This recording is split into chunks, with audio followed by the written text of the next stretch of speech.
le strict minimum. Aujourd'hui, on discute de comment embellir ta maison de façon économique et minimaliste sans trop encombrer ta maison.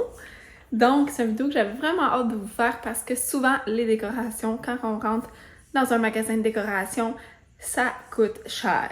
C'est 40$ le coussin, ah ouais, les dépenses, ça coûte cher. Donc, on va parler comment faire ça à petit prix aujourd'hui.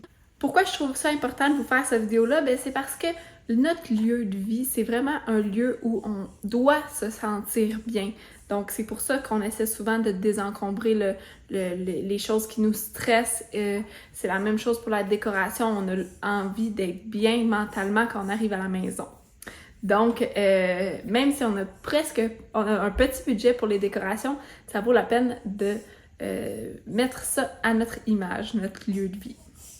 En passant, si vous entendez quelque chose en arrière, c'est Camille qui est juste à côté de moi. Mon premier conseil, c'est bien évidemment d'acheter des décorations puis des meubles usagés. Donc, vraiment de regarder Marketplace, Kijiji, tous ces trucs-là pour pouvoir acheter usagé ou même peut-être un proche qui aurait un meuble à vendre ou un décor à vendre. Par exemple, chez moi, j'ai acheté mes luminaires usagés. Je vais vous mettre des petites photos. J'ai acheté des miroirs usagés. Des meubles comme mon sofa, j'ai acheté usagé. Mon deuxième conseil pour embellir sa maison de façon frugaliste, c'est de prendre les meubles qu'on a déjà et de les embellir, donc de les modifier. Soit on les sable, on les teint, on les peint, on change les poignées, peu importe, mais ça donne un regain de nouveauté, puis ça peut être plus à notre image par la suite, le meuble.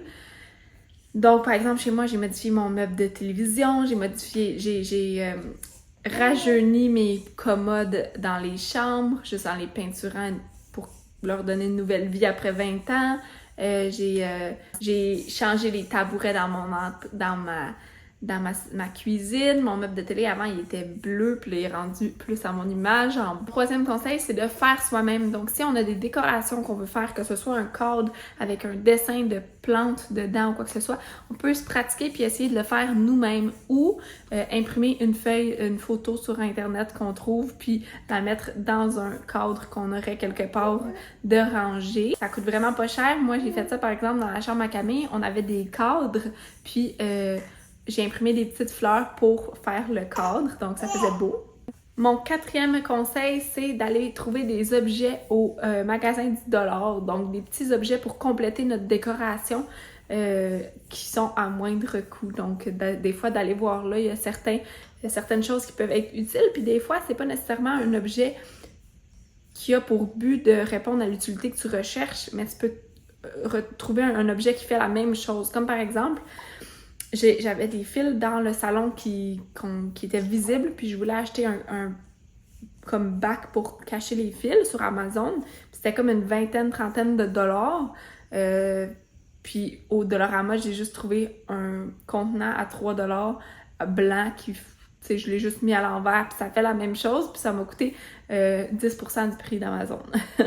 Donc, ça vaut la peine d'aller voir au magasin 10$ pour des petites choses comme ça. Mon sixième conseil, c'est bien évidemment de réutiliser nos décors quand on déménage. Donc, si tu déménages d'appartement en appartement ou de maison en maison, peu importe, mais ça vaut la peine de réutiliser ton décor. Donc, oui, tu vas peut-être les utiliser d'une autre façon dans ton nouveau foyer, mais juste de les réutiliser avant de penser à acheter d'autres choses. Mon septième conseil pour embellir ta maison de façon économe et minimaliste, c'est de bouger les meubles. Donc, parfois, un meuble peut se retrouver dans ton salon, puis après, tu en as besoin dans la chambre, mais tu peux juste le mettre dans la chambre pendant le temps que tu en as besoin, puis vice-versa. Juste faire un peu de mouvement dans tes meubles lorsque c'est possible, ou tes tapis ou des trucs comme ça, des cadres si tu veux faire changement de pièce en pièce. Huitième conseil et dernier conseil, c'est de trouver des meubles ou des objets aux ordures. Dans le fond, lorsque c'est le jour des poubelles, il y a beaucoup de personnes qui vont mettre des meubles ou